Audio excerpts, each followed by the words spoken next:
안녕하세요. 이정민입니다. 반갑습니다. 한참만이시죠? 예.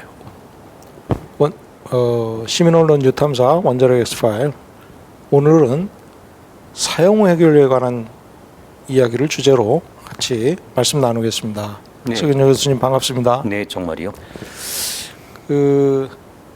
최근에 원자력 고준위 핵 폐기물 방패법, 방사선 폐기물법 그 특별법이죠. 그것 때문에 말이 좀 많던데 어떻게 이번 회기를 그냥 넘어가느냐. 그리고 원자력계에서는 일단의 움직임이 있는데 그것이 뭐냐면 방사선 폐기물 저장고가 설치가 안 되는 이유가 야당의 반대 때문이다.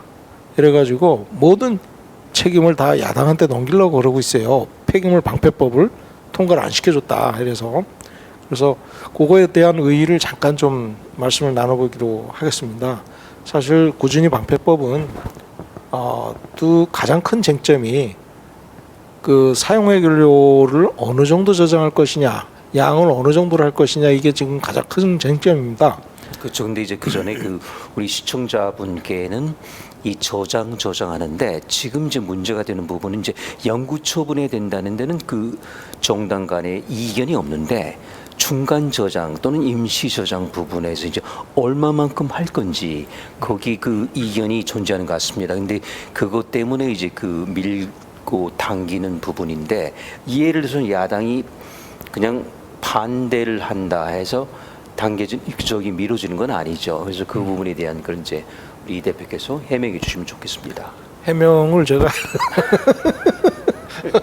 할 수 있는 게 아니고 뭐 제가 이제 진술이는 좀 국회에서 산자위 소위에 좀 가서 몇 마디 얘기를 좀 같이 한 적도 있는데요. 네, 그러니까요. 그 사실 사용해 관련 쟁점이 지능이냐 아니면 원전을 좀 줄여 나가야 될 것이냐 하는 그런 관점이 굉장히 중요한 거고 지금 그것으로 정책적으로 크게 대립을 하고 있다 이렇게 보시면 되겠고요. 지금 신한울 3사부터 또 수명 연장 이건 뭐 제대로 된 어떤 안전 정책이라든가 이런 거 없이 그냥 마구잡이로 가잖아요. 지금 사실 어떻게 보면 물론 관계 당국자들은 마구잡이로 간다 이렇게 얘기하면 좀 서운하게 들릴 수는 있습니다. 실제 그렇습니다. 엊그제 원자력 안전과 미래 채널에서 같이 교수님하고 말씀 나눴지만 해외는 벌써 후쿠시마 원전 후속 대책으로 코어 캐처를 건설을 하고 실제 가동 원전에도 그걸 요구를 하고 있지만 신규 원전뿐만이 아니라 맞습니다. 예, 근데 우리나라는 아예 신규 원전 신한울 3사 짓지만 그 코어 캐처 들어갔습니까? 전혀 안 들어갔어요. 그러면 지진 때인데 거기 요즘 이제 새로운 지진 그 활성 단층이 막 나오고 있지 않습니까? 조사를 안 했어요 그 근처에. 그런데 발주부터 나왔어요. 그러니까요. 제작하고 건설하라고. 그러니까 우리가 늘 그랬다시피 일단 하고 보자, 저지르고 보자. 여태까지 그런 관례가 많이 있었지 않습니까? 그런 그 답습을 한 것 같은데 지금부터는 아니라고 봅니다. 왜냐하면 특히 지금처럼 이런 새로운 지진대 또 또는 활동성 단층 기타 등등 이런 상황에서는 우리가 숨을 골라야지 지금 뭐 하고 나중에 보자 이거는 더 이상 통하지 않는 그런 상황이 돼버렸다는 것을 정부 측에서도 인식을 해야 될 것 같고 당연히 이건 사업자인 한수원도 마찬가지겠죠. 예, 신한울 3사 건설 문제만 하더라도 죄송합니다. 제가 목소리가 좀 불편한 관계로 좀 소리가 좀 안 좋습니다. 양해를 부탁드립니다. 원래 이 정도 소리 아니셨나요? 괜찮은데요? 예, 신한울 3사 건설하면서 6조가 작년에 발주가 나갔는데 사실 그런 걸 보면서 우리가 국민의 안전이나 또는 사회적 수용성 이런 것들을 고려하기보다는 사업자들의 요구대로 건설이 되는 거지 발전의 수요에 따라서 건설되는 게 아니더라. 지금 그 측면이 굉장히 중요한 측면이고 현 정부에서 추진하는 것이 그런 정책이라면 진짜 오래 못 가겠다 이런 생각을 하거든요. 그렇죠. 그리고 어찌 보면 조금 다급하게 성급하게 그 원전 생태계 복원이라는 그런 차원이긴 한데 정작 복원해야 될 그런 그 하부 구조 또는 그 하청 제하청 업체들 아주 강소기업 포함해서요. 거기는 아직 그게 미치지 않는단 말이죠. 이게 마치 빗방울처럼 쭉 밑에까지 스며들어요. 아직은 아닌 상태입니다. 그러다 보니까 그 미명은 좋은데요. 원전 생태계 복원이라는, 그런데 실제 복원보다는 먼저 사업 추진이라는 점에서 볼 때는 정부의 시책, 그리고 또 어찌 보면은 또 총선하고도 무관하지 않은 그런 비정상적인 지금 진전이 이루어지고 있는 것 같습니다. 예, 신한울 3사 발주되는 것을 보면서 느낀 것이 이게 어떤 의미에서 보면 국가의 전력 사업 자체가 크게 왜곡되고 훼손되고 특히 재벌 중심으로 일방적으로 흘러가는 그런 측면에서 약간 좀 폭력적이고 어떤 민주적인 절차에 따라서 진행되지 않고 어떤 정권의 권력자의 의지에 따라서 많이 좌지우지되는 그런 측면이 강하다. 그래서 좀 더 민주적인 의사결정 과정이 좀 필요하겠다 이렇게 좀 보입니다. 그래서 아까 우리 대표 말씀을 제가 잠깐 말씀을 끊었는데요. 기본적으로 우리가 프랑스 못지않은 원전 대국이었었는데, 그렇다면 거기에 걸맞는 예를 들어서 어떤 치러야 될 대가 또는 어떻게 준비해야 될 전제 조건들을 맞추고 천천히 수의 과정을 거쳐서 가야 되는데, 아까 잠시 코어케 저런 노심 포집기, 이거는 이제 쉽게 말씀드리면 잘못된 사고가 나가지고 노심이 녹아내리서 그걸 받아내야 된다. 그러면 어떻게 노외에서 원자로 바깥에서 할 것이냐, 안쪽에, 이런 여러 가지 방법에 대한 수기가 먼저 있어야 됩니다. 왜냐하면 앞으로 지금 짓게 되는 원전은 지금 가동 중인 마찬가지지만 우리가 지금 새로이 발견된 이런 지층 구조, 그리고 활성 단층, 그리고 이제 다가오는 지진에 취약할 거란 말이죠. 그래서 그런 점에서 따지고 가야 되는데, 그냥 미리 건설 단계에 들어간다는 것은 아주 성급한 결정이라고 봅니다. 예, 세계 최고의 기술력을 갖고 있으면 그에 상응한 실질적인 액션을 좀 보여주기를 당부합니다. 예. 오늘 이제 사용 해결 운반 저장 용기, 네. 여기에 대해서 최근에 발주가 나와가지고 종합 설계 용역이라는 300억짜리 용역인데 그거를 두산중공업이 수주를 했습니다. 네, 그래서 두산 에너빌리티죠. 두산 에너빌리티 네. 죄송합니다. 네. 그래서 이제 그 내용과 배경을 두고 고준위 방패법 이것이 앞으로 어떻게 가야 될 것인가 하는 문제를 실질적으로 좀 들여다보기 전에 건식 저장이라는 그 문제가 과연 어떤 문제가 내포되고 있느냐, 이런 거는 며칠 전에 죄송합니다. 2년 전에 3차례에 걸쳐서 사용 해결료를 다룬 적이 있습니다. 그 내용 일부하고 최근에 이제 건식 저장 용기 설계를 들어갔다는데 그 내용을 좀 들여다볼 필요가 있을 것 같아서 시청자 여러분들과 함께 그 내용을 들여다보겠습니다. 화면을 보여주시면 이게 좀 오래됐지만 그 수치는 그대로 갈 것 같아요.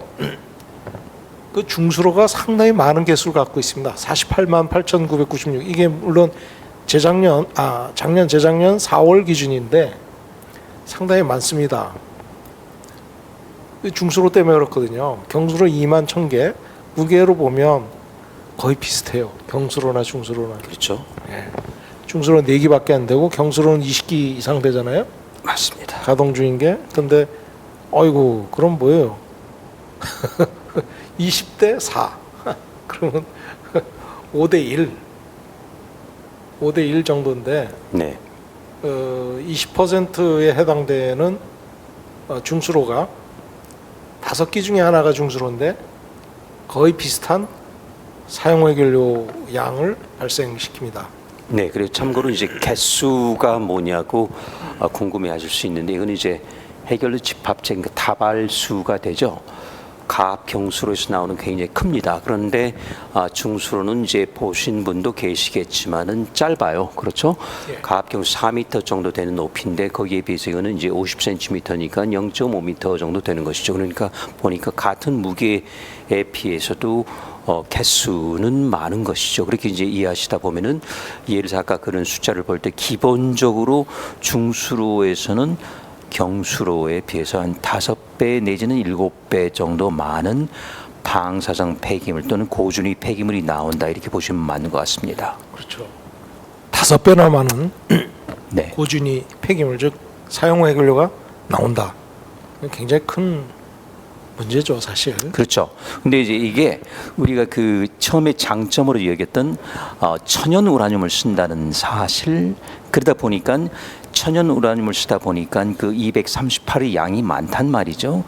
근데 가압경 농축을 한단 말이죠. 그래서 사실 그 조금 축약된 부분이 있어요. 그래서 처음에는 그 천연 우라늄 쓰니까 농축값은 안 들지만 사용 해결량이 그 대신 많아진다. 그래서 아까 말씀 주신 것처럼 5배 또는 7배까지 나오는 게 천연 우라늄을 썼기 때문에 가압경수로는 다른 마술을 벌여서가 아니고 농축을 했기 때문에 그 나오는 양은 좀 줄을 수밖에 없어. 같은 출력이라면 왜냐하면 농축된 우라늄 235가 관건이니까요. 그 양이 훨씬 많은 거죠. 그렇죠. 그러니까 조금 조속한 표현은 몸으로 때우는 거죠. 많은 양으로 때우는 게 이제 중수로고 경수로는 상당히 축약된 그런 그 저기 영역가 높은 그런 여기 연료가 들어간다. 그럼에도 불구하고 낮다. 그렇게 보는 것이죠. 그럼에도 불구하고 우리나라에 들어와 있는 이유는 네. 예, 그 플루토늄. 아, 그렇죠. 그건 또 저기 우리가 그 숨기지 말아야 될 부분이긴 한데요. 아까 그 235라는 거는 이제 핵분열을 해가 열을 내니까 우리가 전기를 만들 수 있는데 238은 그렇진 않지만 이게 또 이제 중성자라고 불소수계를 흡수해 가지고 플루토늄이 나온다. 그러니까 플루토늄이 같은 양을 집어넣었을 때 많이 나올 수 있는 장점. 그러니까 옛날 군사 정권에서 예를 들어서 말이죠. 군사 정권에서 그 플루토늄을 목적으로 하고 설계에 들어가고 사실 그 구매를 했을 가능성이 높은데 뭐 그렇게 아셔도 큰 무리는 없을 것 같습니다. 예, 교수님 설명 감사합니다. 말씀하실 때 가능한 카메라를 이래 보시면 좋습니다. 예, 그래서 지금 그림을 보여주시면 예, 이 사용 해결료 저장이 습식과 건식이 있는데 습식은 이렇게 물 속에 있는 거고 건식은 공기 중에 이렇게 냉각에 의해서 공기의 자연 대류에 의한 냉각에 의해서 저장을 하는데 건식이 이렇게 두 가지 방법이 있습니다. 위에처럼 이게 이제 고얼레벤인데요, 독일에. 네. 고얼레벤인데 여기 보시면 특징이 건물만 있고 해결료가 하나도 안 보입니다. 근데 밑에는 그 건물 저 해결료 통만 잔뜩 야적돼 있는데 이게 지금 경주에 그 간포에 있는 해결료 방패장입니다. 월성 죄송합니다. 월성 원전의 이게 건식 저장 시설입니다. 이 넓은데 방사능 계측기가 딱 하나 있어요. 여기 하나, 여기 하나. 그냥 신용만 하고 있는 거라고 봅니다. 그래서 독일은 이제 중수로가 없으니까 저기 경수로 해결료를 이렇게 손에다가 저장을 하고 그 건물에 바람이 들어오게 해가지고 이렇게 바람이 지나가면서 그 열교환기가 있습니다. 건물에. 네, 공냉식이죠. 그러니까 공냉식. 네, 그래서 안에서 이런 카니스터가 공기 중에 이렇게 이제 냉각이 되면 그 열을 또 건물이 열교환기를 통해서 바깥하고 열교환이 되기 때문에 여기서는 직접 해결료가 깨지거나 이렇게 돼서 가스가 나왔을 때 직접 바깥으로 나가질 않습니다. 그리고 항공기 추락이나 이런 테러에 대해서 견고한 시스템을 구축을 하고 있다 이렇게 봅니다. 그렇죠. 그러니까 우리가 그 원자력 발전소 자체의 건물을 그 저기 걱정하는 것처럼 이 사용 해결료 저장소 부분도 돼야 되는데 사실 우리나라는 그런 점에서는 굉장히 취약해요. 원자력 발전소에 있는 원자로 자체 전기 발생기는 대형 기기는 들어가 있지만은 만약에 해결료 집합체가 쌓여 있는 그쪽에 온다면은 거의 그냥 가건물 수준이라고 하거나 노출되어 있다고 봐야 되겠죠. 예. 그 다음에 보시면 그림을 좀 봐주십시오. 이게 이제 거의 스타팅이 된 건데요. 2023년 작년 9월 7일 날 입찰이 이제 시작이 됐습니다. 이게 어떤 거냐면 이런 캐스크를 어떻게 활용할 것인가 또는 제작해서 어떻게 배치하고 시설을 어떻게 가져갈 것인가 하는 문제를 종합 설계를 하는 300억 원짜리 엔지니어링 프로젝트가 발주가 됐습니다. 근데 여기에 보면 사용 해결료 캐스크 사업이고 그 다음에 한수원 건식 저장 용기 1단계 종합 설계 입찰입니다. 1단계 설계하고 2단계에서 이제 캐스크가 납품이 되는 거죠. 그 1단계의 건식 저장 용기 설계를 하게 되면 2단계에 들어가는 건식 저장 용기는 이제 마음대로 들어가는 거죠. 그렇겠네요. 아주 유리하게 들어가는 거죠. 네. 그래서 국내 제작사들은 외국 기업의 기술 종속 우려가 있다 이런 얘기들을 하니까 한손에서는 설계의 100% 국내 소재에 반영하겠다 이렇게 얘기했어요.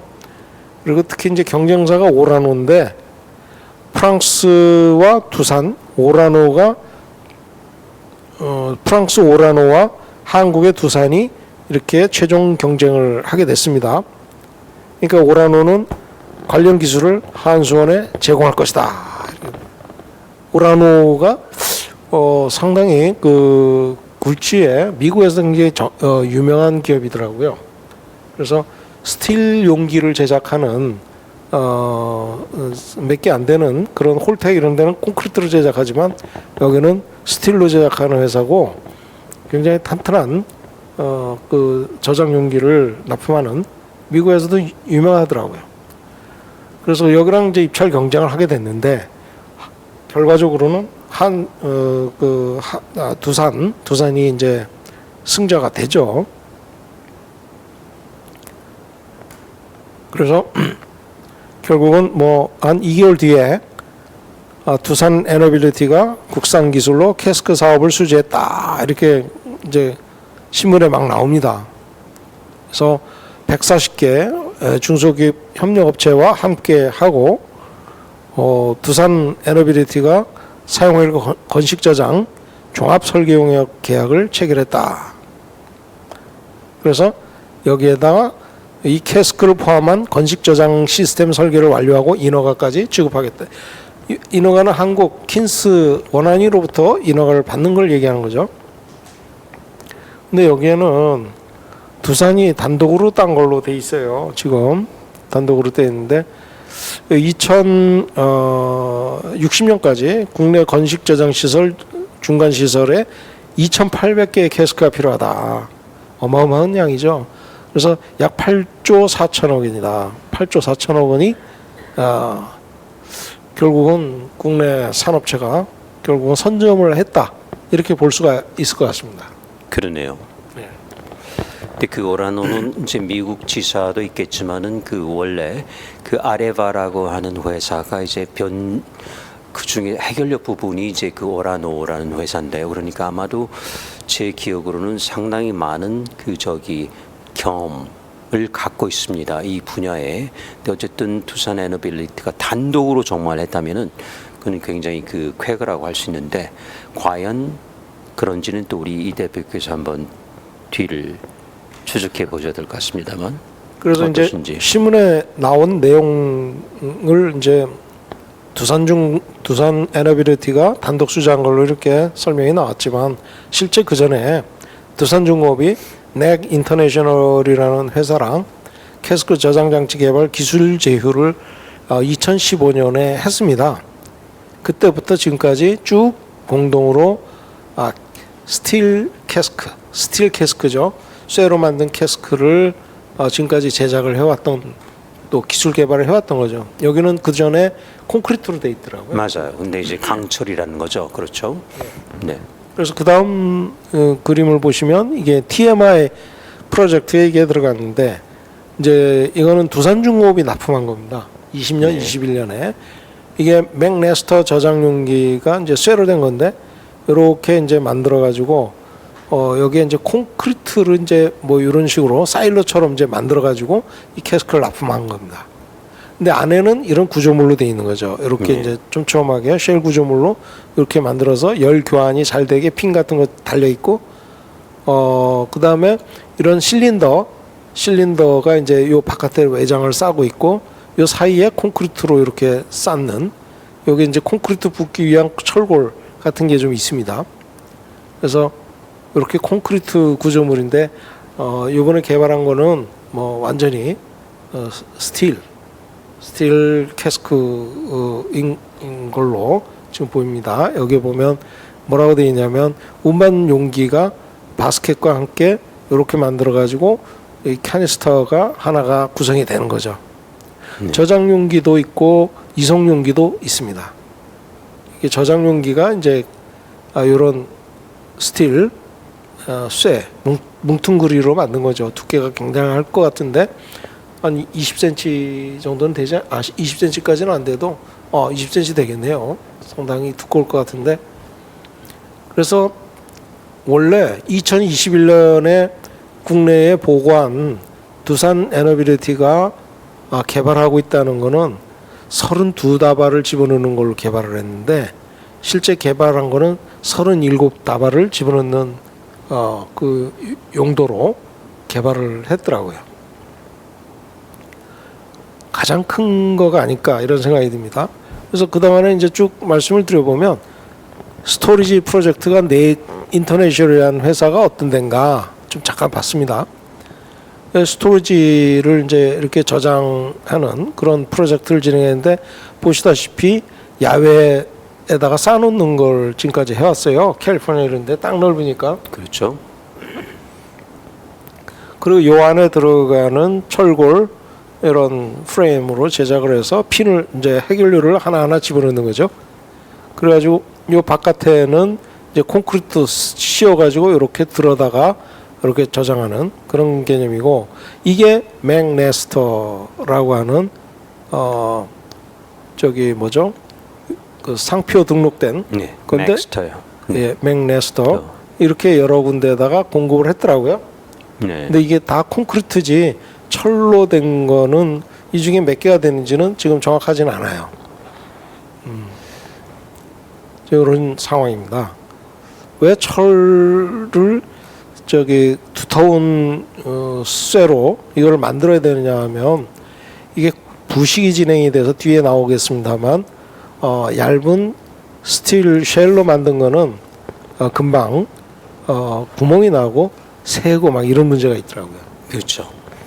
열화라는 게 있기 때문에 이제 그런 점에서 그런데 사실은 그래서 이제 그 건물 자체도 철근 콘크리트로 하는 것처럼 그런데 이제 문제는 그렇다고 해서 강철이 또 저기 묘약이냐 그게 또 아닐 수도 있어요. 그래서 이제 장단점은 한번 따져봐야 될 문제이긴 한데요. 한 가지는 적어도 이 우리 경납 건물도 보면은요 원전 건물에 그 안쪽에 강철이 대져 있단 말이죠. 그리고 또 이제 경납 건물이 있어요. 그래서 아마 그 양쪽을 다 보완을 하면은 더 좋은 시제품이 나올 수도 있는데 아마는 지금은 저기 어디죠? 그 부식 문제 때문에 강철로 가는 것 같은데 이 역시 완벽한 해법은 아닌 것 같습니다. 물론 그 저기 운전 이력이나 뭐 기타 이런 저기 뭐죠 저장 이력을 이제 앞으로 봐야 되겠지만은 아직은 그 미완의 기술로 봐야 되기 때문에 이게 그 우리가 그냥 만들어 놓은 다음에 이제 발 뻗고 자도 된다.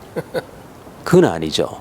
그런데 특히 이제 늘 저는 그 불필요한 걱정까지 하지만 하는 그런 편이긴 하지만요. 드리고 싶은 거는 이제 우리는 그 캘리포니아하고 달리 뭐 지진에서는 비교적 안전하다 했는데 그게 아닐 것이라는 게 이제 판명되기 시작하고 근데 두 번째로는 특히 이제 올해 들어가면서 북핵의 위협 상태에서 이 이제 전혀 새로운 상황이죠. 캐나다나 프랑스에서는 굳이 걱정하지 않아도 되는 이런 그렇죠. 군사적인 문제 그러니까 유사시 공격을 받을 수 있는 국가 주요 시설 중에 하나란 말이죠. 그게 지금 노천에 나와 있는 거죠. 이건 정말 그야말로 무모한 설계라고 봅니다. 그래서 이거는 분명히 앞으로 꼭 그렇게 돼야 되겠지만 실내에 그리고 경납 기능을 가진 그런 실내에 들어가 있어야 되는 그런 구조물이라고 보이네요. 예.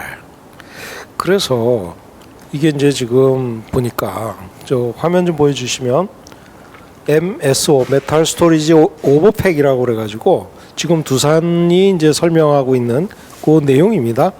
한국형 금속 저장용기 MSO 메탈 스토리지 오버팩 37 휘얼이 들어가는 그 NRC의 설계 승인을 이제 받은 거예요. 이게 2023년 1월입니다. 작년 1월. 네, 1년 됐네요. 그러면 이게 이제 승인이 됐으니 이게 몇 개가 들어갔겠냐? 거의 안 들어갔을 것 같거든요. 아직까지는요. 아직까지는. 네. 왜 메탈이면 콘크리트 비싸니까. 그렇죠. 미국이 과연 그걸 수용을 하겠느냐? 이제 그런 얘기가 있습니다. 근데 이게 보면 홈페이지에 들어가 있는 거는요. 그 또 옆에 두산 에너빌리티가 넥 인터내셔널 팀과 같이 한수원 그 종합설계 용역 그 설계를 땄다 이렇게 해놨거든요. 이거는 넥 인터내셔널 홈페이지에 나와 있는 내용이라서 아까 말씀 주신 이런 두산 에너빌리티가 단독으로 예. 수주를 했다는 것은 조금 맞지 않게 들립니다. 아니면 과장된 보도일 수도 있고 아니면은 밑에 있는 어떤 이런 그 저기 전제 조건을 빼버린 수도 있고요. 예.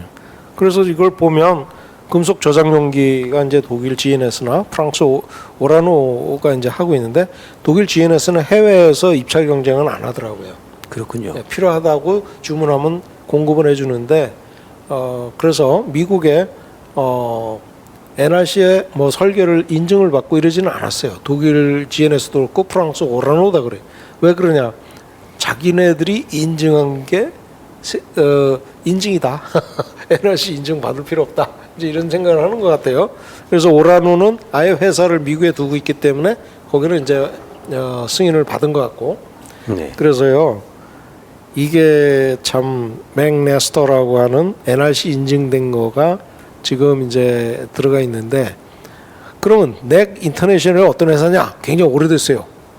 회사가 1900년대 말에 지어가지고 굉장히 오랫동안 활동을 해왔고 2013년 이후에 히다치 조센 미국 히다치 조센 미국 USA에서 이게 완전히 100% 소유한 회사입니다. 그래서 좀 일본 냄새가 나죠. 그러네요. 예.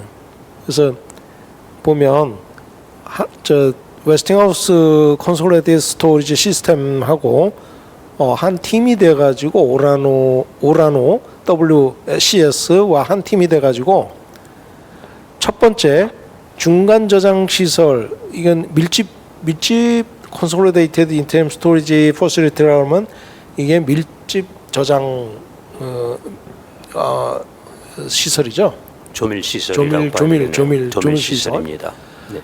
예, 그 라이센스를 받은 회사예요. 넥이. 그러면 어떻게 된 거예요? 넥하고 지적 소유권도 소유하고 있고. 네. 그러면 오라노가 경쟁업체가 되나요? 글쎄요. 이해가 안 되는데요. 같은 업체 아닌가요? 이 보면 아까 여기 처음에 나왔던 화면 보여주시면 두산 프랑스 오라노랑 최종 경쟁이에요. 두산의 뒤에 넥 인터내셔널 있고 넥은 프랑스 오라노랑 같이 협업 관계에 있단 말이에요. 이게 어떻게 경쟁이 되냐고 이게. 삼각관계처럼 보입니다만. 이거 문제가 있는 거 아닌가요? 네. 시청자 여러분들. 문제가 있어요. 이거 뭔가 좀 이상해요. 클리어하지 않고. 그렇지 않습니까? 이런 중차대한 일을 왜 이렇게 처리하느냐. 그 말씀 주신 거 지금 300억은 출발점인데요. 네. 이게 8조 가다 보니 10조 대 산업이 되겠죠. 예, 8조 5천억 사업이랍니다.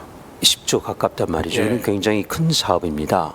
그래서 우리가 그 소위 그 첫 단추를 제대로 잘 끼워야 되는데 그런 점에서는 이거 역시 다소 성급하게 나가고 있는데 글쎄요.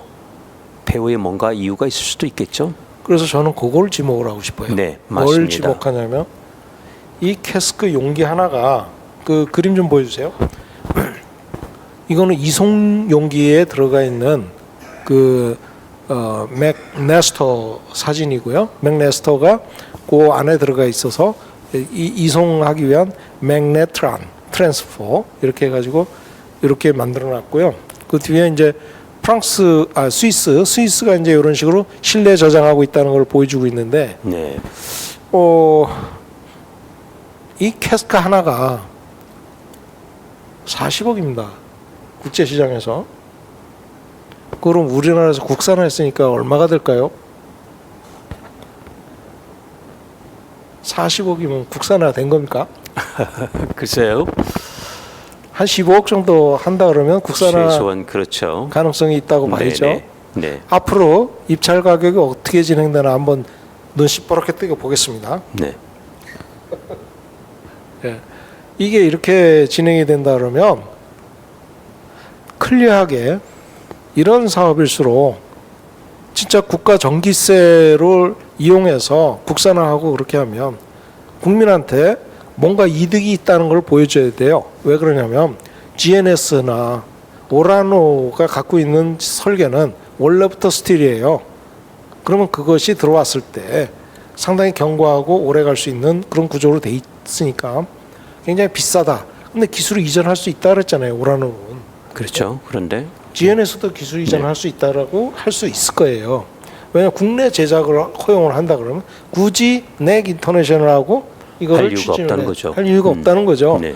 거기는 콘크리트만 만들던 회사였고 여기랑 2015년에 같이 협력을 해서 스틸 제작을 했는데 이것이 한 번도 사용이 안 된 거를 국내 실시하다가 나중에 문제되면 누가 책임져야 되나요?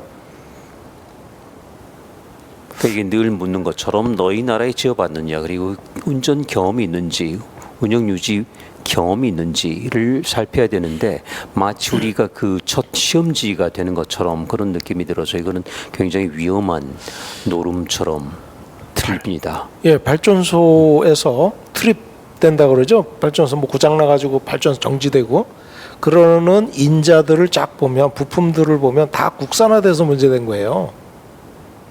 맞아요. 예. 그러니까 처음에 있을 수 있는 그런 시행착오지만은 여기 같은 경우는 그 결말이 굉장히 심각할 수도 있지 않습니까? 왜냐하면 완전히 그 원자로에서 타고난 거기 때문에 그야말로 고준위 예. 폐기물이죠. 예. 그래서 우리가 생각하는 원자로보다 더 어려운 다루기 힘든 그런 아주 야생마 같은 그런 물질들이란 말이죠. 그래서 그 선험적인 이력, 관리 또는 거기에 대한 우리 그 판단이 앞서야 되는데 전혀 그런 게 없이 마치 우리가 먼저 세계 최초로 이런 그 시험을 단행한 줄 보이는데 이거는 맞지 않다고 봅니다. 특히 300억이 문제가 아니고 8조, 10조 가까이 된다면 이거는 정말 처음부터 다시 기술적인 것부터 따져야 될 것 같습니다. 그 가격이 진짜 어떻게 형성이 될지 국산을 통해서 어떤 어드밴티지, 이득이 있는 건지 그걸 한번 국가 차원에서 결국 전기 요금을 쓰는 거니까 그렇죠. 국가 예산이잖아요. 우리 국민 세금입니다. 예, 한번 제대로 봐야 되고요. 네. 설계가 어설프게 이렇게 진행돼 가지고 원래 콘크리트 설계하는 회사를 데리고 이거를 철로 만드는 철로 만드는 용기를 새로 했다고 한다 그러면 이건 좀 면밀하게 들이다 봐야 될 상황입니다. 그렇죠. 이게 일반 건설업이라고 하더라도 문제가 될 수 있는데요. 그렇지 않습니까? 그런데 이건 하물며 원자력 그리고 하물며 고준위 폐기물, 핵 연료 집합체, 사용 핵 연료 집합체죠. 그렇죠. 이걸 다룰 때는 차원이 한참 다른 문제인데도 불구하고 건설업 정도로 생각한다는 것은 그는 시대착오적인 발상이죠. 아까 140개 개의 중소기업들하고 협업 관계를 구축하겠다 이 얘기도 아니 넥 인터내셔널이 아니고 다른 오라노나 GNS랑 해도 그거는 다 되는 거예요. 저절로 되지 않습니까? 저절로 되는 거예요. 네. 그 왜 그런 회사랑 그것도 허접하게 콘크리트 만드는 회사인데 콘크리트로 그렇죠. 저장 용기 만드는 회사를 네. 자 이제 뒤에 보면 이제 콘크리트 저장 용기가 얼마나 안 좋은 것인지 설명을 좀 드리겠습니다. 그래서 이런 것도 이제 물론 그 원전 건설만큼이나 중요한 부분이라서 어떤 공론화까지는 아니지만 공개 토론 정도는 있어야 되는 것 같습니다. 그리고 이게 무엇이라는 것도 알아야 될 것이고요. 그리고 이게 결국 어느 지방에 갈 거 아닙니까? 그렇죠? 그렇죠. 이송 연기까지 있다는 건 어떤 이송을 또 목표로 한단 말이죠. 그게 그렇다면은 있어야 됩니다. 이야기는. 주민분들과도 마찬가지고 이런 모든 게 명명백백하게 지금 이 시점에서 나오고 그런 다음에 이런 그 사업이 진행되는 게 순수 아니겠습니까? 예, 맞습니다. 규제 기관에서도 충분히 검토를 해서 이걸 승인을 해줘야 되지만 네. NRC 미국 핵규제위원회가 안전성 여부를 평가를 해가지고 승인을 하지만 미국과 한국과 환경이 다르다는 점을 좀 우리가 좀 잘 알아야 될 것 같아요. 그렇죠. 안전은 신토부리. 우리 미국 원자력 핵 규제위원회는 뭐 책임져 주는 거 아니죠. 우리가 스스로 책임져야죠. 그래서 요약된 내용을 한번 잠깐 보겠습니다. 실내 저장 시스템이 권고된다는 거. 이건 누설되면요 공기가 어디로 나가겠습니까? 야외에 있으면 그냥 바로 주민 덮칩니다 이게. 그래서 그렇죠. 이렇게 실내 저장을 하고 관리를 해야 됩니다. 그다음에 얇은 카니스터보다는 두터운 것이 유리하다. 이거는 스틸이 유리하다는 거죠. 얇은 쇠에다가 콘크리트 철판에다가 콘크리트를 부어가지고 하는 것보다는 아예 두툼하게 두터운 네. 쇠로 하는 네. 게 좋겠다. 그렇게 되니까 이제 아스메 스탬프가 필요하다는 네. 거죠. 미국 기계학회. 그럼 우리나라는 뭐 캐픽 스탬프가 이제 운영될 수가 있겠죠. 그렇죠. 상대적으로. 네. 그다음 부식 대비 등 검사 정비용 핫셀이 없으면 이건 정비가 안 되고 검사도 힘듭니다. 그래서 이런 저장 시설에는 건식 저장 시설에는 핫셀이 반드시 있어야 된다. 이거는 2년 전에 사용 해결료 저장 또는 그 문제를 다룰 때 나왔던 얘기입니다. 정비가 안 돼요. 그렇죠. 그러니까 이제 핫셀 하면은 조금 낯설 수는 있는데요. 말 그대로 따끈따끈한 세포라는 건 아니고요. 셀은 이제 어떤 격실이겠죠. 그리고 핫셀이니까 이런 경우는 이제 방사화학적으로 따끈따끈하다. 그러니까 방사성 물질을 다루는 어떤 격실 그림 좀 보여주세요. 여기에서 이제 모든 시험 바로 이런 장치입니다. 이게 이제 핫세일이라고 하는 건데 이게 없이 한다는 거는 우리는 그야말로 봉사 문고리 잡기라고 하잖아요. 예. 어떤 사고가 있을 때 도대체 이게 어디서 나오는지 어떻게 알 수 있을까요? 그리고 더욱이 아까 그 건물 말씀하셨는 실내 말이죠. 이건 실내 보관 정도가 아니고요. 경납의 역할을 할 수 있어야 됩니다. 왜냐하면 이거는 차폐. 그렇죠. 차폐 또는 경납. 원자로 또는 증기 발생이 이런 대형 기기가 그 안에 들어가 있는 것처럼요. 지금은 그리고 해결료 저장도 그 안에 하는 것처럼요. 그러니까 당분간 신형 경수로 같은 경우는 해결료 저장을 거기서 하다가 밖으로 나오게 됩니다. 그 이유는 경납을 해야 되는 것이고 물론 대형 항공기도 있겠지만 우리나라 같은 경우는 북한의 미사일을 경계를 해야 되고 북한의 핵 드론을 경계를 해야 됩니다. 그거는 기본이에요. 그러니까 우리나라는 특히나 이런 점에서 아주 두드려야 될 징검다리가 많다는 거죠. 그걸 다 두드린 다음에 이상이 없다. 그러면 그때 이제 건너가는 것이죠. 그런데 지금은 아직 한두 개 건드리지도 않고 그냥 건너가려고 하는 것이죠. 나중에 물에 빠지면 다시 구하면 된다. 근데 그때는 많이 늦는 거죠. 지금 먼저 두드린 다음에 그리고 다리도 놓고 그 위로 가야 되겠죠. 근데 우리는 그 단계를 건너뛰는 거라서 대단히 성급하게 출발하는 것 같습니다. 거기다가 이제 해결료가 깨졌다. 네. 그러면 방법이 없어요. 그렇죠. 근데 핫셀이 없으면. 그렇죠. 그리고 그걸 했을 때 어떻게 알아요? 그렇죠? 예. 그 많은 해결료 봉지 어느 부위에 깨졌는지 어디서 새 나오고 있는지 이런 것들을 찾기가 어렵죠. 그야말로 집단에서 바늘 하나 찾기인데 불가능이라고 보시면 되는 거죠. 그래서 몇 가지 요건 중요한 것들을 이제 계속 말씀을 드리겠습니다. 테러 대비 요건을 좀 잡아야 된다. 이 건물의 외곽 건물이 있어가지고 아주 두터운 1.5m. 아까 고올레벤 초기에 시설을 설명을 드렸는데 독일에서. 그게 독일은 네. 외부 건물이 1.5m 두께를 갖고 있고요. 거기 안에 이런 핫셀도 다 돼 있습니다. 네. 그래서 이런 문제가 있고 테러 대비를 너무 약하게 취급하는 것 같아요. 여기서 말하는 테러는 북핵하고 차원이 다른 그야말로 테러고요. 이거는 항공기 제가 드린 말씀은 전쟁이죠. 전쟁 수준이죠. 또 항공기도 아닌 무슨 테러 정도. 제가 드렸던 말씀은 전쟁이고 이건 우리 한반도에서만 있는 상황이고, 그리고 늘 말씀드리는데 김정은 위원장의 그 지난번 벌써 한 5년쯤 됐네요. 그때 남한 주요 시설 중에 우리 핵시설, 그러니까 원전 단지가 다 신문에 나와 있거든요. 거기를 공격한다는 건데, 거기는 늘 말씀드리지만 굳이 핵폭탄 쓸 필요 없다니까요. 드론에다가 재래식 폭탄 터뜨리면 그게 바로 그 핵 물질이 바로 나오게 돼 있죠. 특히 지금 월성 같은 데도 그건 이제 맥스트라는 이름이죠. 나와 있지 않습니까? 그거 콘크리트 깨지면 바로 나오죠. 콘크리트가 구멍이 이렇게 돼 있습니다. 그래서 그렇지 않아도 항공기에 지금, 떨어져 가지고 네. 그 기름 쫙 들어가면 그냥 그대로 녹아버립니다. 그렇죠. 그런데다가 그러니까 골다공증이죠. 아주 와서 때려주세요라고 기다리는 것처럼 지금 돼 있단 말이죠. 어서 오십시오 하고 맞아요.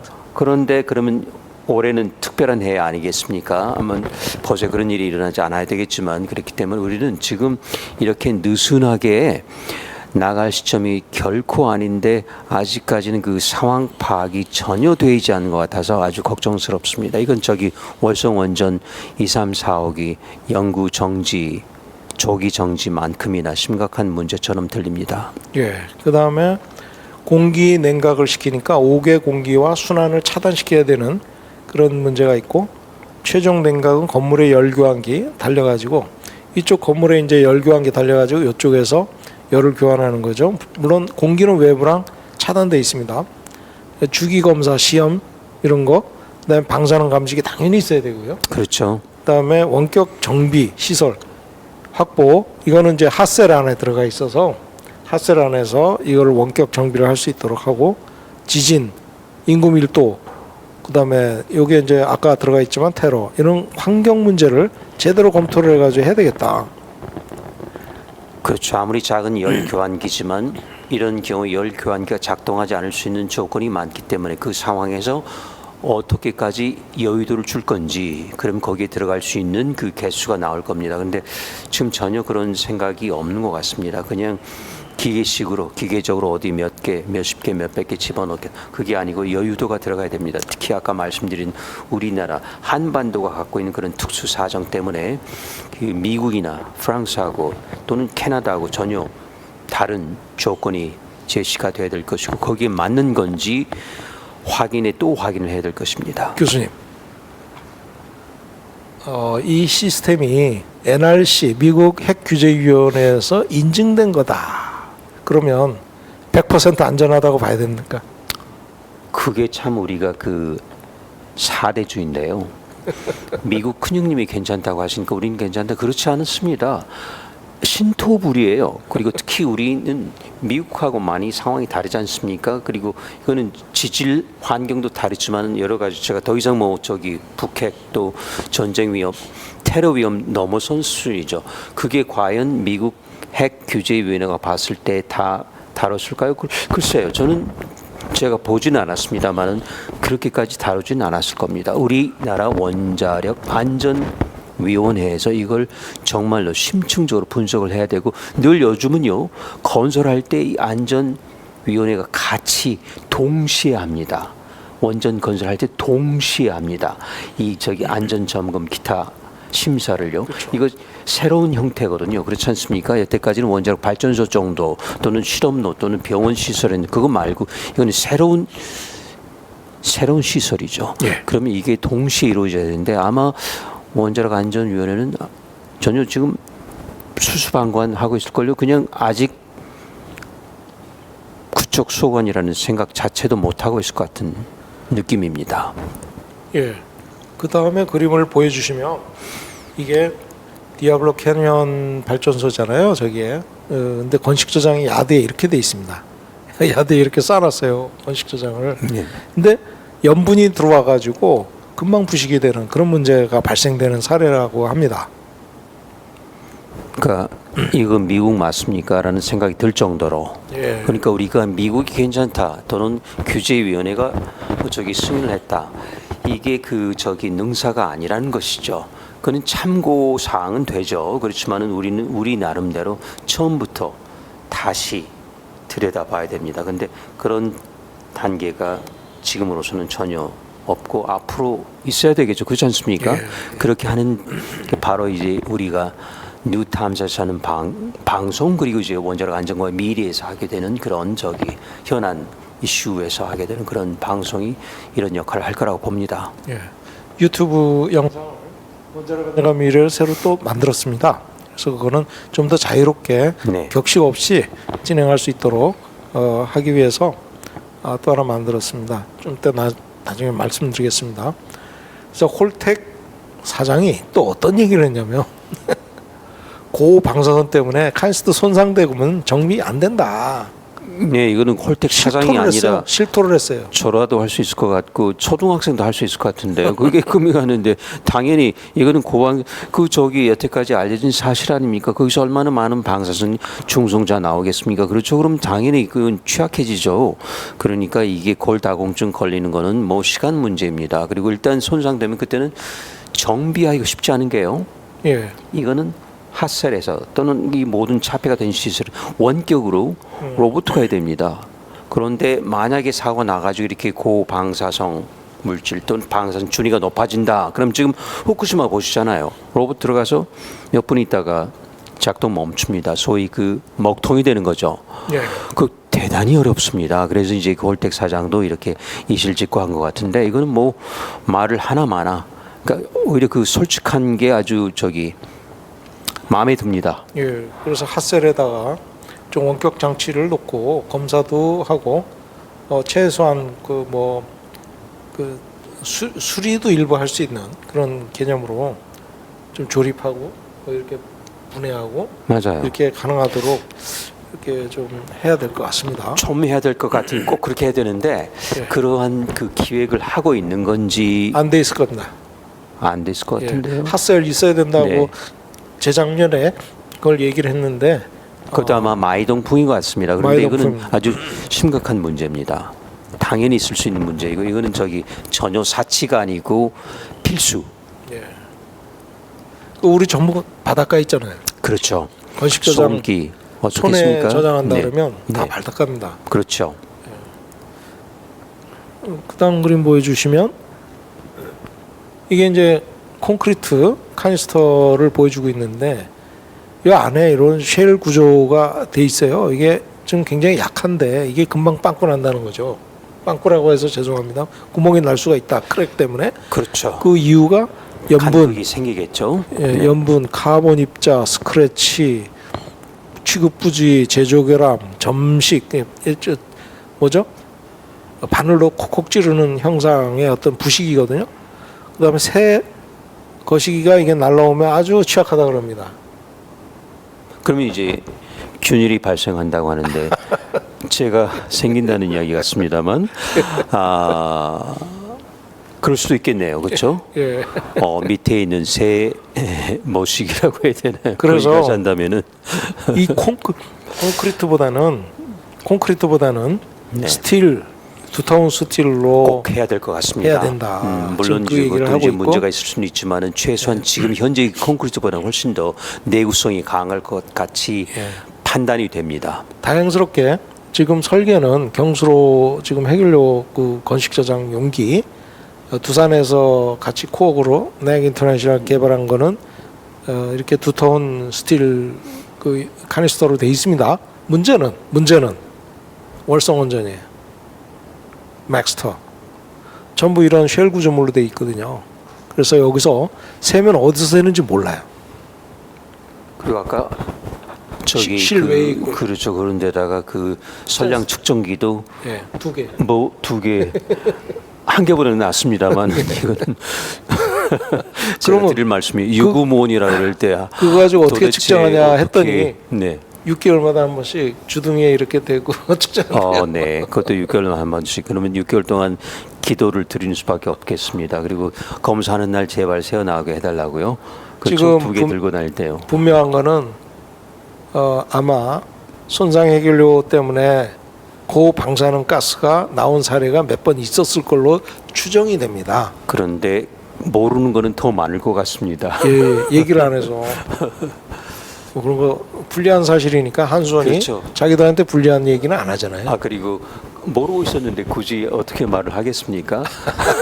알고 있는 게 그 정도라면 모르고 있는 거는 그보다 최소한 이건 정말 아는 거는 빙산의 일각 아니겠습니까? 그 밑에 숨겨 있는 게 그 모르는 게 아마 뭐 10배, 그래서 20배 되지 않았을까요? 강력하게 원전 건설을 추진할 때 이럴 때 강력하게 안전을 요구를 해야 될 것 같아요. 맞습니다. 더욱이 신규 원전 앞으로 이런저런 이유로 해서 이제 정말로 지을 수도 있는데 이거는 조금 차원이 다른 거죠. 그러니까 안전 기준 또 이런 게 최신 기준 아주 정말 최신 기준이죠. 여기에 맞춰야 되는데 지금 또 구닥다리가 된 기준 가지고 짓는다는 거는 어불성설이죠. 네. 그래서 이런 부분들이 모두 저기 고려에 들어가야 될 것 같습니다. 그다음 사진 보여주시면 이게 핀이 굉장히 많아요. 해결료 하나에 이게 14 × 14 뭐 이 정도 되고 플러스 마이너스 되는 것 같은데 요 클래딩이 하나가 깨지면 이 중에 수백 개, 250개가 막 이렇게 있잖아요. 그렇죠. 이 안에서 해결료 하나가 깨지면 이거 어느 놈이 깨지 어떻게 하냐고 이걸. 그렇죠. 이건 조물주라도 알기 이거를 어렵죠. 카니스터 하나에 37개가 들어가고 네, 그러면 거기서 어디서 새는지 모르고 그렇죠. 아주 그냥 골아픈 문제가 생깁니다. 그렇죠. 이런 그러니까 이거는 것들을 그야말로 이제 완벽하게 그 대비를 해야 될 것 네, 같습니다. 주먹구구밖에 안 될 텐데 여기에 대한 대비가 있어야 됩니다. 그런 다음에 위치를 하고 그래서 그 집어넣는 것 자체는 어떤 그 전제 조건이냐면 이게 자폐가 돼가지고 상당히 오랜 시간 동안 결코 환경까지 흘러나오지 않는다. 그리고 상당히 오랜 시간 동안 균열이 가지 않는다. 이런 몇 가지 전제 조건이 있는데 사실 자연은 그렇게 녹록하지가 않죠. 분명히 금이 갈 것이고 뭐 거기 당연히 새 뭐 똥도 있을 것이고 기타 등 여러 가지 이유로 해가지고 나올 것입니다. 그렇다면은 이거는 우리가 준비되지 않은 상태에서는 이런 저기 작업을 하지 말아야죠. 예, 그 다음에 이제 건식 저장에서 수소 폭발 가능성이 있다고 그래요. 지금 이건 이제 미세스 길모아라는 분이 있는데 그분이 이제 이런 얘기를 많이 하거든요. 네. 그래서 NRC 회의에도 뭐 가서 얘기하고 그러고 있습니다. 그래서 이제 이 데이터를 어디서 갖고 왔는데 출처가 이제 있습니다. 이런 것들을 보면 지르코늄이 수소 화합물이 돼서 클래딩에서 이제 어떤 수분이 있을 거 아니에요. 수분. 그렇죠. 그런 것들이 방사화로 수소 화합물이 생성되고 그러면 이제 가스화되면 카니스터 압력이 또 발생할 거 아니에요. 그렇죠. 그런데 압력이 얼마까지 올라가도 괜찮은 건지 또는 측정기도 없고 그러면 세이프티 릴리프 밸브라도 있어야 될 거 아니에요. 그것도 없고 지금 뭐 그냥 터지면 터지는 거예요. 그렇죠. 그러니까 네. 이제 이거는 지금 보면 이제 새로운 상황에 새로운 그 환경에서 zircaloy라고 하는 그 이제 지르코늄 합금이 되겠죠. 지르코늄보다는 zircaloy, 그러니까 지르콜로이 알로이 합금인데요. 이게 이제 그 온도가 올라가는 원자로 상황에서는 산화가 되는데 공기 중에서는 수화가 된다고 하죠. 하이드라이드가 된 겁니다. 그러니까 산화는 옥사이드인데요. 이건 하이드라이드가 되고 결국은 수소가 떨어져 나온다는 것이죠. 그렇죠. 공기 중에서. 왜냐하면 공기 중에 수소가 있습니다. 그렇기 때문에요. 그래서 물론 이제 습분도 당연히 있을 것이고 그럼 수소화가 되면 취화가 될 것이고 이게 또 저기 떨어져 나가게 되면 그 과정에서 저기 이제 당연히 산소도 분리가 되지 않겠습니까? 그러면 이게 수소가 있고 산소가 있으니까 당연히 연소를 하죠. 우리 수소 기관 있지 않습니까? 그렇죠. 내연기관처럼 수소기관처럼 이게 그래서 물이 나오는데 그 과정에서 이런 사건이 나올 수가 있다. 왜냐하면 공기 냉각 방식이기 때문에 충분히 있을 수 있는 사건이다. 그리고 습분이 당연히 공기 중에 습기가 있지 않습니까? 당연히요. 습도가 있기 때문에요. 그렇기 때문에 특히 우리 같은 경우는 이제 장마도 있고 그렇다면 이 현상을 우리가 무시할 수는 없다. 그리고 수소하면은 늘 우리가 경계를 해야 되는 것이죠. 그 건물 내에도 이제 파 같은 거 네. 그런 거를 좀 설치해 놔야 그러니까 지금 우리가 저기 좋은 말씀하셨는데요. 그 촉매를 쓰든지 아니면 수소 연소기를 쓰든지 우리 원자력 발전소 안에 쓰는 그런 우리 국내에 있는 것 말이죠. 정도만큼이나 그 수소 대비 시설이 들어가야 될 것 같습니다. 이건 충분히 그 투자 가치가 있을 거라고 봐요. 나중에 그 소일코 외양간 고치는 것보다는 훨씬 나을 겁니다. 그다음에 이제 장기 처분 들어갔을 때 네, 이제 영구 처분이죠, 사실. 그럼 지하에 있을 때 네, 이런 카이스터 구조물에 물이 차는 경우 지하수가 차면 아주 위험해지는 거예요. 왜냐하면 사용해결료 저장조에 있는 수조에 있는 사용해결료는 괜찮지 않냐, 물이 있는데 근데 거기는 보론이 들어가 있어요. 중소자를 잡아먹는 보론이 들어가 있기 때문에 괜찮은데 이게 영구 처분 들어가서 지하에서 지하수가 들어오는 경우에는 이건 사정이 다르다. 그렇죠. 이제 보론, 풍소 말씀하셨는데 풍소라고 하면 중성자를 이제 흡수해 버리니까 그럴 염려가 많이 떨어지는데 지하수에는 그게 없어요. 그렇다면은 이게 아주 소량이지만 그리고 제한적이고 국부적이지만은 중성자 그리고 물은 뭐죠? 중성자를 적당한 속도로 떨어주잖아요. 그렇죠? 그 속도가 뭐 초속 2만 킬로미터 정도, 20만이 아니고요. 또는 2km 정도. 정말 이제 그 감속이 되면 이제 초속 2km까지 떨어지거든요. 20만이 2만 2km. 그러면 이게 핵반응을 하는 거예요. 그리고 아직은 거기에 불씨가 남아 있죠. 그렇죠. 235가 아직 있습니다. 물론 저기 그 많이 소진되긴 했지만요. 그게 반려를 할 수 있다는 거죠. 다시.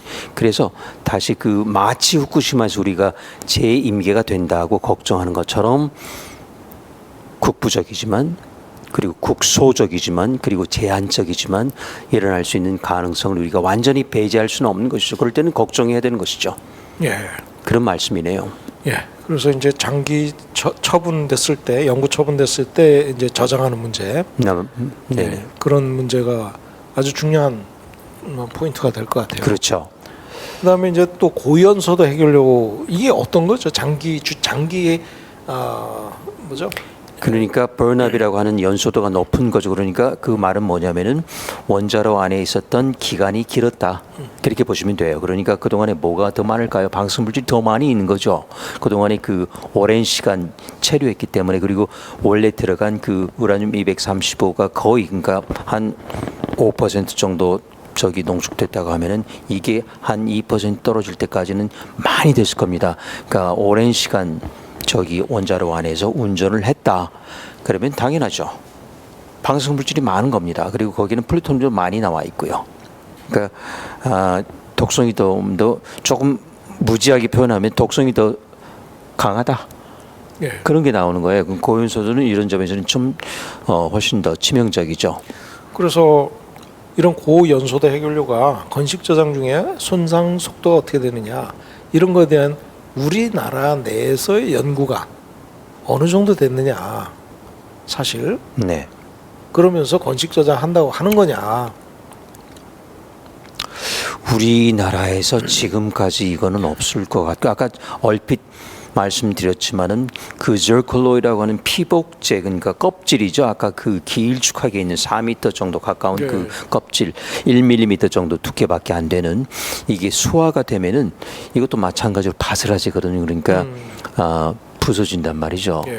그러니까 이거는 녹아서가 아니고 부서진단 말이죠. 취하되는군요. 취화가 되는 건 맞습니다. 취화가 되는데 취화되면은 마찬가지로 균열이 가죠. 그리고 균열이 가면 또 문제가 생기죠. 저기 그렇죠? 균열 되게 그래서 많습니다. 그렇죠. 균열이 많이 나왔습니다. 그런데 어쨌든 저기 그림에 나온 것처럼 그러면 아까 고연소죠. 그러면 방사성 물질이 많죠.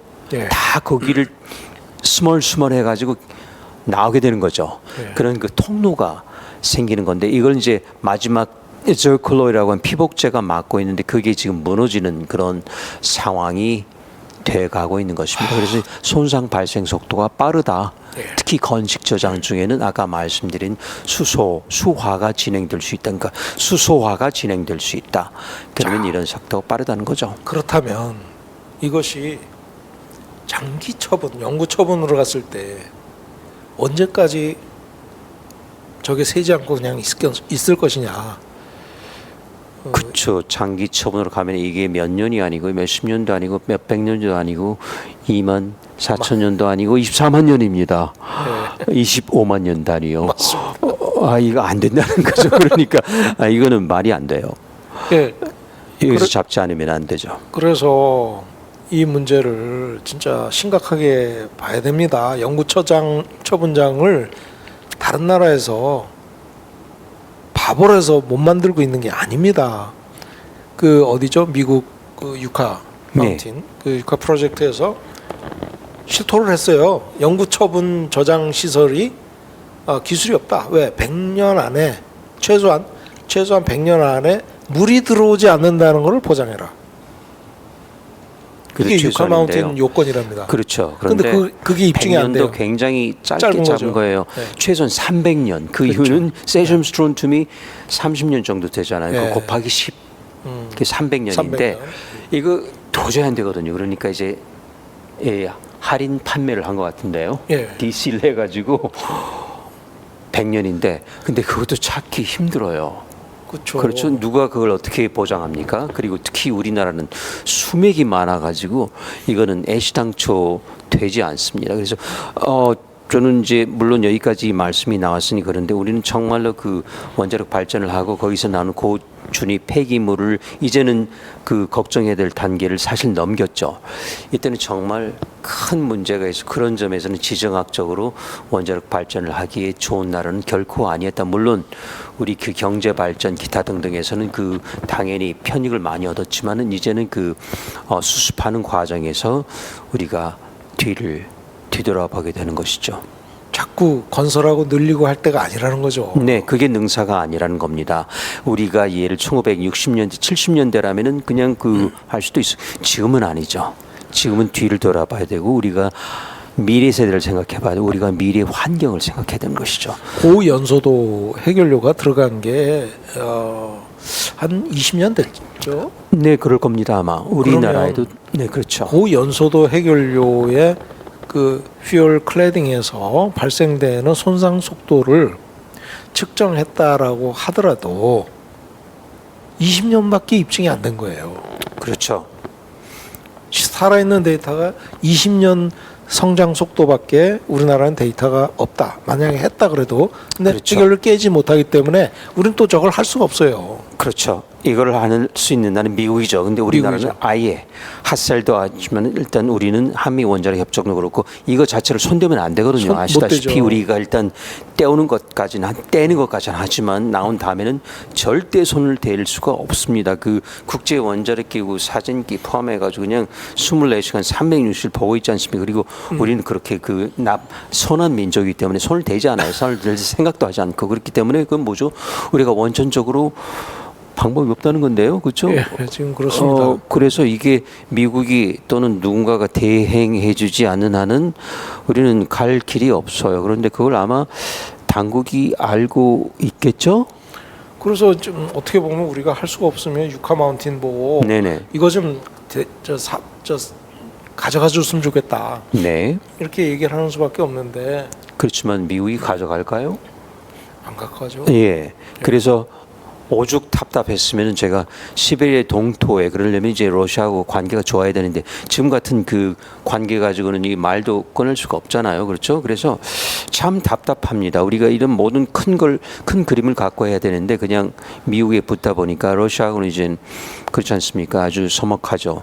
이럴 때 아주 좋은 소위 동반자가 될 수 있는데요. 우리 그렇죠. 치닥거리 할 수 있는 솔직히 말하면 장기적으로 그렇죠. 근데 신뢰할 수 있는. 그렇죠. 그런데 그걸 앞으로 회복 기회가 없지는 않겠지만 상당한 노력이 필요한데 지금 우리가 갖고 있는 근데 우리는 사실 제가 이런 선담 이런 이야기를 했는데 우리는 그럴 여유가 없다고요. 그렇죠? 지금 보세요. 지금 고준위 특별법 처리할 수 있는 기한이 한 달 반 정도요. 그리고 총선이란 말이죠. 근데 여태까지 안 된 게 그동안에 될까요? 그리고 현안이 큰 게 걸려 있죠. 우리 이 대표 잠시 말씀하셨지만 그런 안에서는 아마 해결될 것 같죠. 그러면 어떡하죠? 임시 저장, 중간 저장도 쉽지 않다는 거죠. 그거 짓는 데만 7년 넘게 걸리거든요. 그런데 지금 차가고 있단 말이죠. 그러면 할 수 없어요. 우리 의사와 전혀 상관없이 탈핵, 안핵, 의사 전혀 상관없이 하나씩 원전은 멈추게 됩니다. 그게 정부가 원하는 건 아닐 텐데, 근데 달리 방법이 없습니다. 지금 그 고준위 폐기법, 특별법이 통과하지 않는다면은 앞으로 통과되더라도 7년 넘게 걸리는데요. 그리고 또 분명히 시행착오 있지 않겠습니까? 물론 이거는 손해에 한 거긴 하지만요. 그래서 지금 벌써 그 암운이 가득 차 있는 것 같아요. 곧 이제 비가 내릴 것 같습니다. 그 노토 반도에서 지진이 있을 때 1.1m 뭐 이동을 했다 그러잖아요. 맞아요. 그리고 액상화가 진행이 돼서 지진이 있을 때 막 물이 올라와 가지고 흙이 네. 막 내려가고 그러잖아요. 네. 그럼 그런 지역에 지금 경주 방패장 같은 그런 방패장을 지었다 그러면 이거 뭐 사용해결료 처분장은 난리 나는 겁니다. 지금 경북에 어디다 질 데가 없어요. 아, 네. 실제로 일어났지 않습니까? 경주 포항 근처에 말이죠.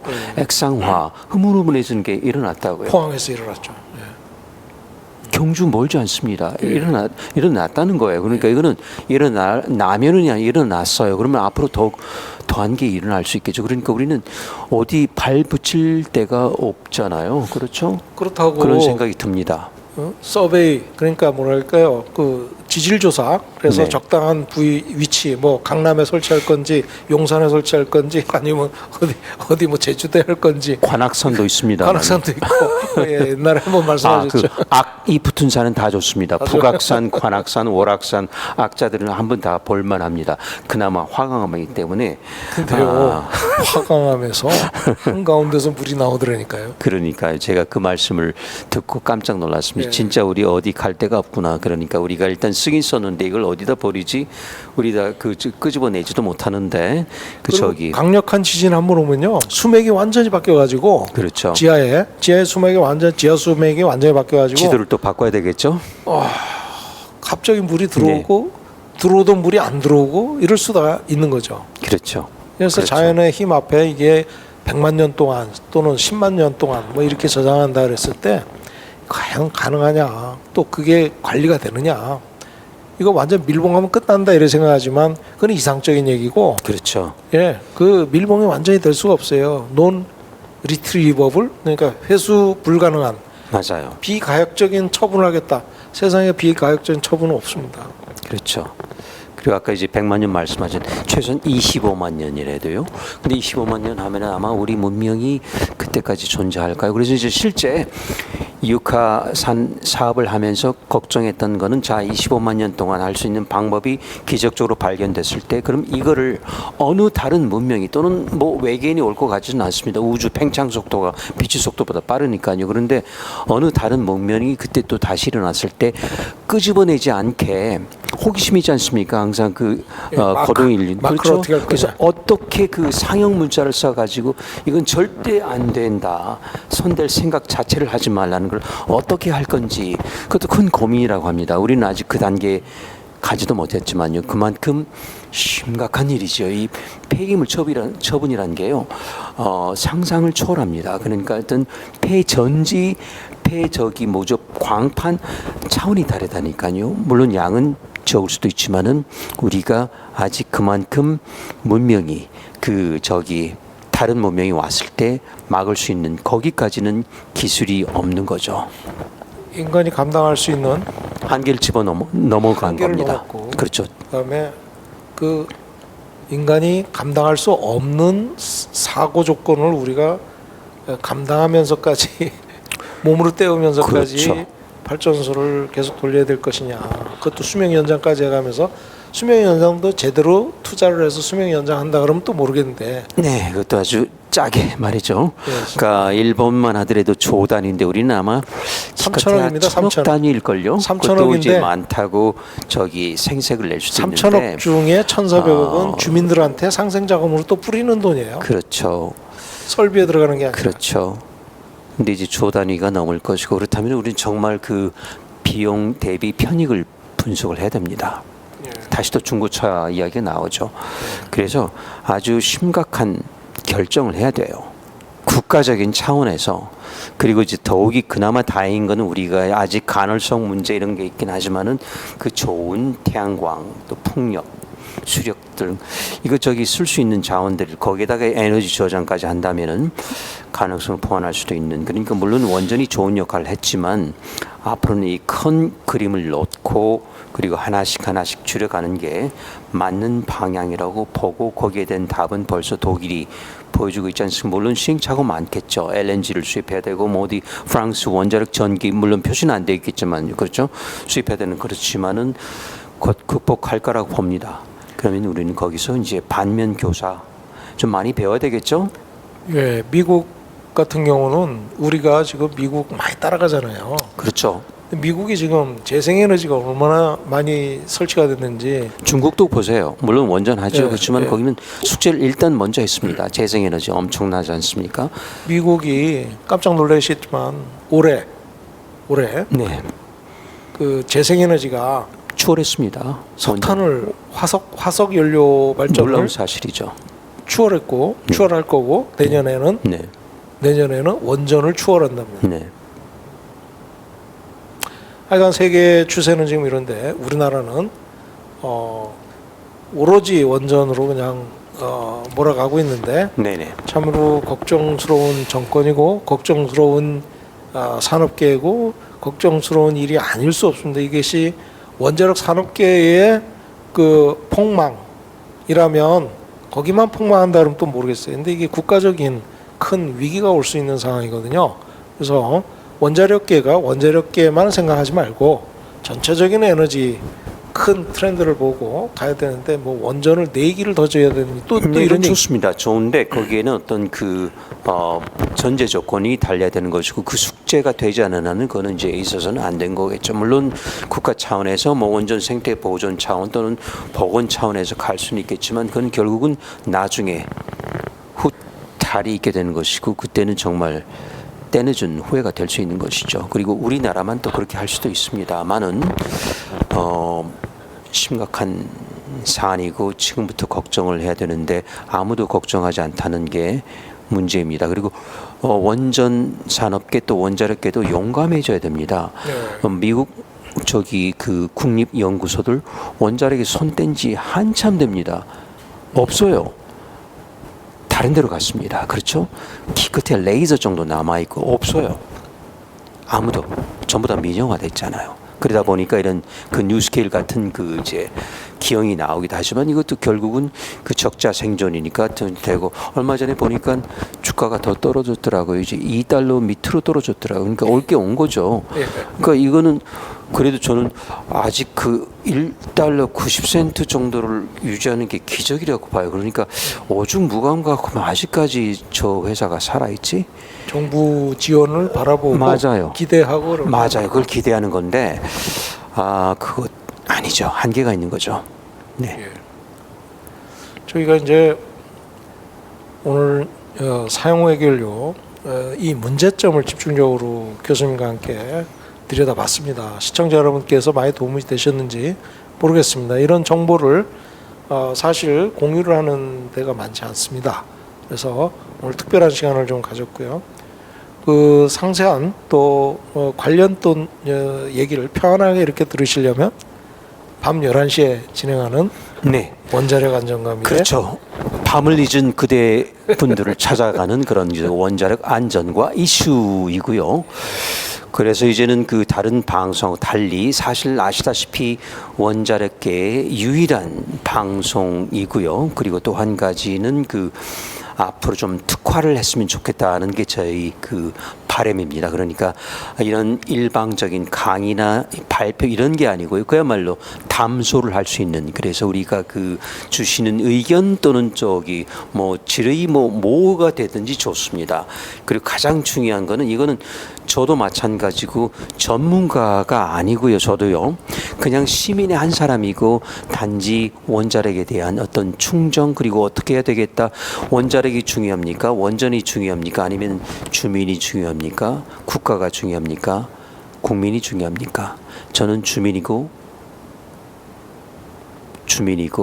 국민이고 국가라고 봅니다. 예. 그렇게 보면은 달라야 돼요. 그런데 이 모든 것들이 지금은 그 원전 생태 복원이라는 이름이 있지만은 아니에요. 원전을 위한 원전이죠. 원전이 원전을 위해서 태어났을까요? 아니죠. 국민을 위해서 태어난 거죠. 그런데 국민이 알 권리가 있고, 저는 그런 점에서 저기 하기 때문에 이 지역이 다시 말씀 저희 그 유튜브 채널이 이런 점에서 늘 그렇게 대화할 수 있는 쌍방향으로 예. 특화를 하고 여력이 된다면 이제 그 국제 방송으로 이제 그 진화를 해야 되겠죠.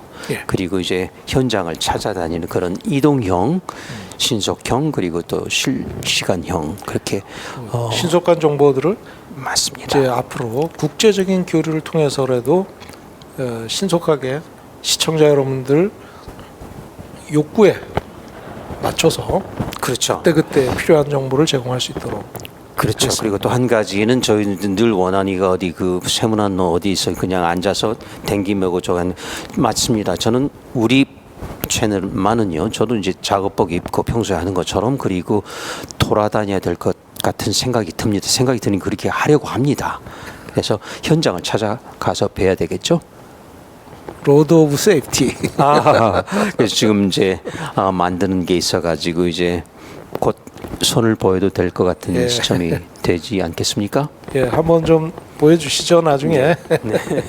예, 오늘 이걸로 하시죠. 네, 예. 좋습니다. 시청자 여러분, 늦은 밤 시청해 주셔서 감사드립니다. 또 다음 시간에 찾아뵙도록 하겠습니다. 네, 감사합니다. 뵙겠습니다.